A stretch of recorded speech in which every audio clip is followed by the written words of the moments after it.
अविमुक्तेश्वरानंद की जो तस्वीर, इस कहानी के दो बड़े कैरेक्टर हैं, इसको समझने के लिए पहले आप ये सुन लीजिए कि आरोप लगाने वाले आशुतोष ब्रह्मचारी और जिन पर ये आरोप लगा है वो शंकराचार्य एक दूसरे के बारे में क्या कहते हैं।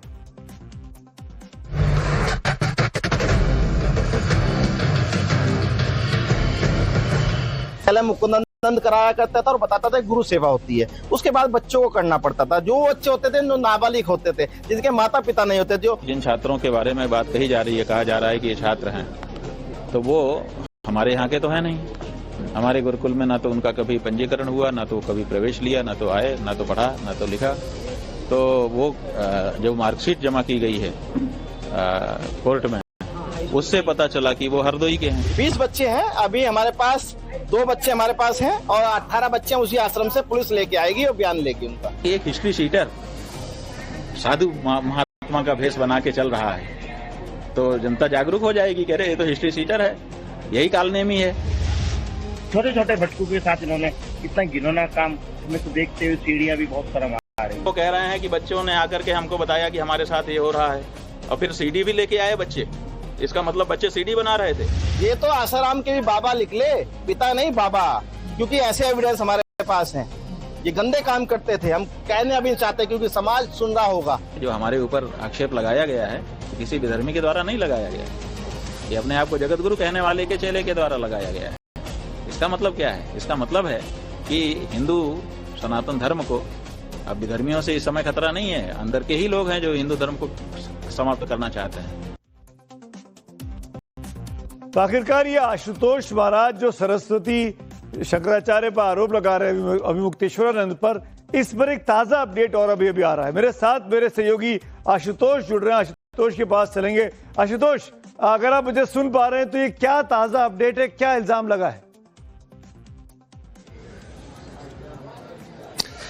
देखिए सुमित जी, सबसे बड़ी बात यह है कि हर गुजरते दिन के साथ जो ये पूरा विवाद है वो और गहराता जा रहा है, और इसमें ताजा अपडेट ये है कि शंकराचार्य स्वामी अविमुक्तेश्वरानंद पर आरोप लगाने वाले आशुतोष ब्रह्मचारी के ऊपर हरदोई के रहने वाले एक टीवी पत्रकार ने गंभीर आरोप लगाए हैं।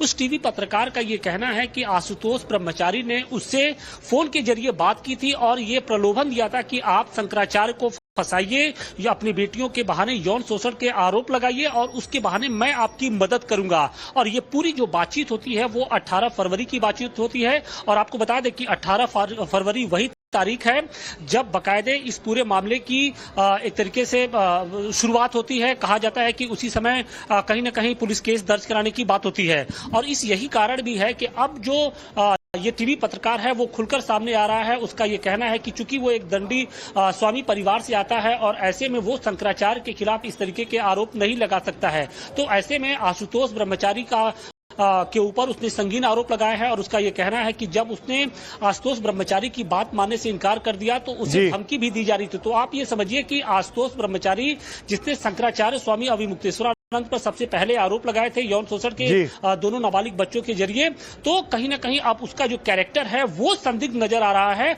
और अब उसके खिलाफ भी जो लोग हैं वो खुलकर सामने आने लगे हैं। बिल्कुल आशुतोष, आपके साथ अपडेट भी लेंगे, लेकिन फिलहाल शुक्रिया आपका।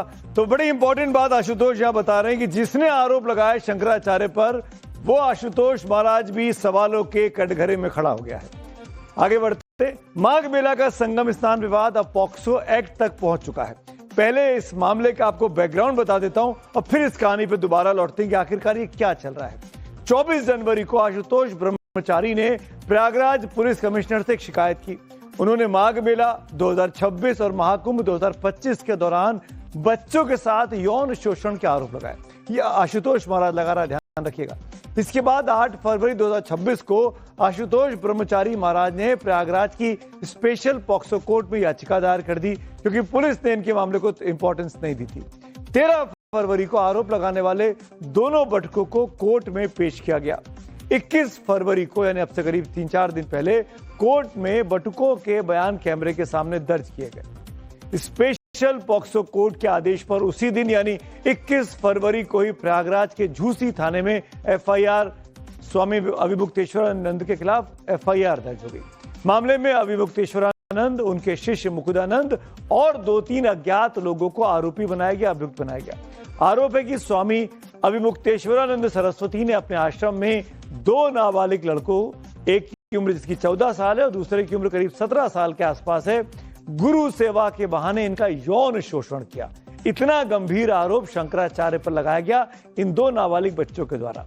एफआईआर में पॉक्सो एक्ट की धाराएं 3, 42, 51, 51, 6, 16, 17 और बीएनएस की धारा 351(3) लगाई गई।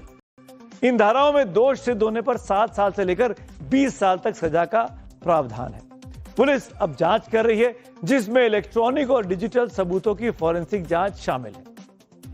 सच में ही आप न्याय देखना चाहते हैं तो वहां जाके देखिए वहां रंगरिया किस तरह मचती है। वहां खुदाई में हम लोग दिखाएंगे जहां हमारे बच्चों ने बहुत सारे एविडेंस दबा रखे हैं। पुलिस को हम लेके जाएंगे और मैं मीडिया से भी निवेदन करना चाहता हूं, मेरी इस यात्रा में वहां पे देखें और वहां सबके सामने दिखाएं जनता को कि वहां क्या गंदा काम होता है।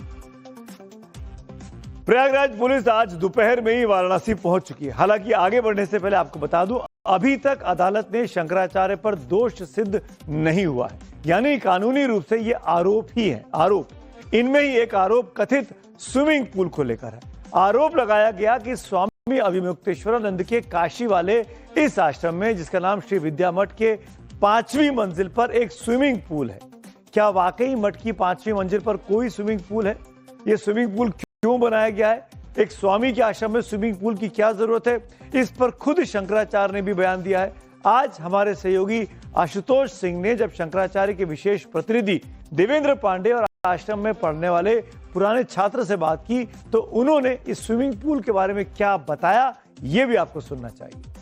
जो शिकायत करता है आशुतोष ब्रह्मचारी, उनकी ओर से ये कहा गया है कि इस आश्रम की 5वीं मंजिल पर एक स्विमिंग पूल बना है, एक हौज बना हुआ है जिसमें तमाम तरह की चीजें होती है। ये उनका आरोप है।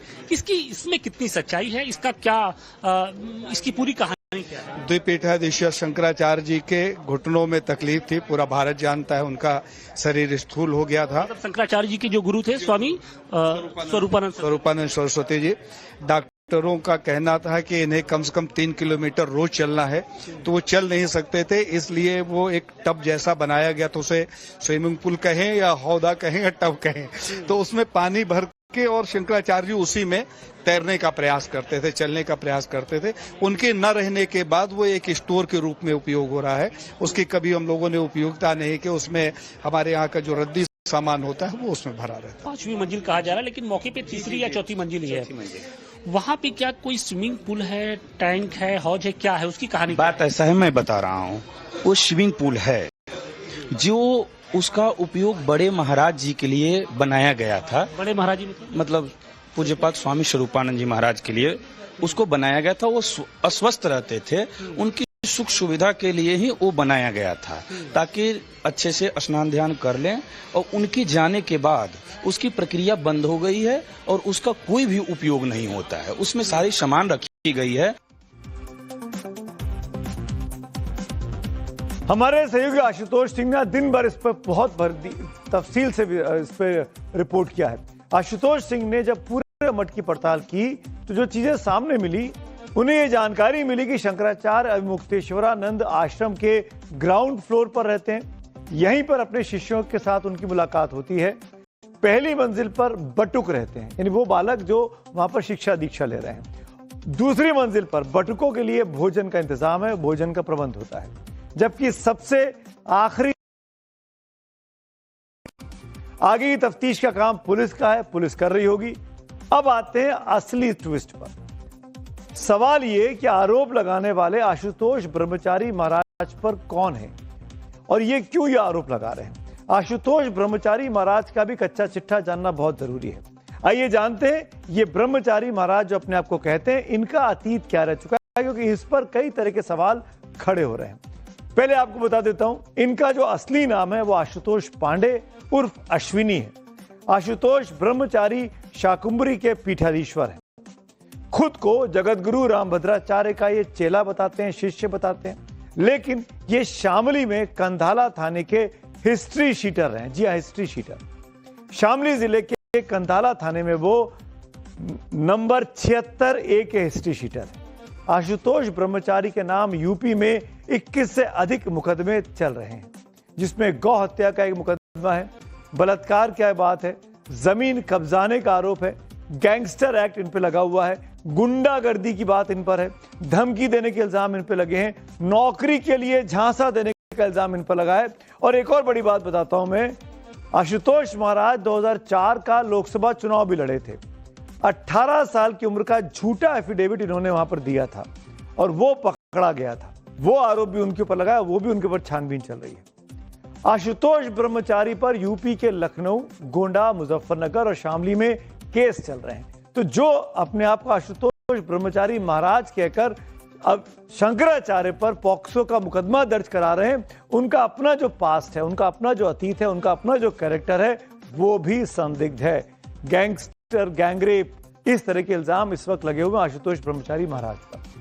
अब आपको बता देता हूं कि शंकराचार्य के एक शिष्य ने आशुतोष महाराज की इस क्रिमिनल हिस्ट्री को शेयर किया है, लेकिन सवाल है कि पुलिस हिस्ट्री शीट किसकी खोलती है?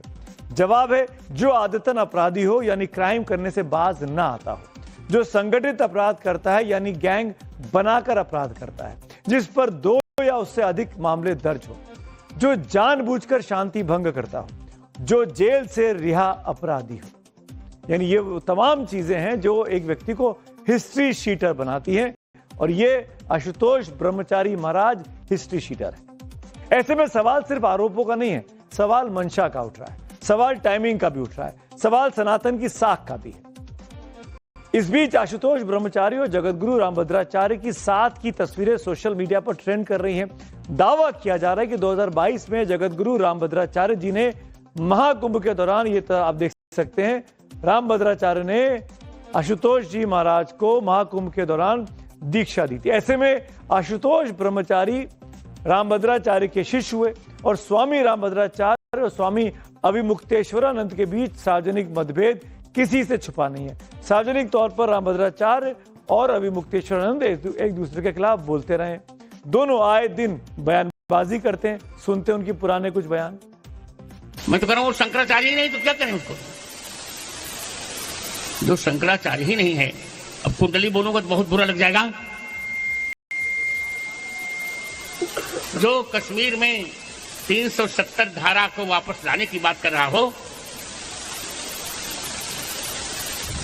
जो उद्धव ठाकरे को मुख्यमंत्री बनने की बात कर रहा हो,